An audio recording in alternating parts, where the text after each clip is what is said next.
अरे काजल, तुम ये क्या कर रहे हो? मोदी जी को पांव पकड़ के खींच रहे हो। मोदी क्या गलती कर दिया? काजल बताओ थोड़ा, फिर मैं उसका हल करेंगे।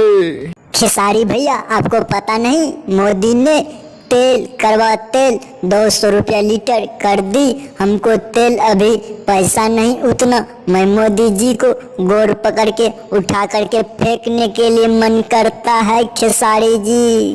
अरे खेसारी, तुम काजल को समझा दो हमको छोड़ने के लिए, नहीं तो 2023 में मैं 400 रुपया लीटर कड़वा तेल बढ़ा देंगे। नहीं तो बोलो छोड़ने के लिए काजल को। खेसारी भाई, अभी तक देखो मोदी जी का गुमान नहीं टूटा है, अभी भी बोलता है कि 2023 में 400 रुपया लीटर कड़वा तेल बना देंगे।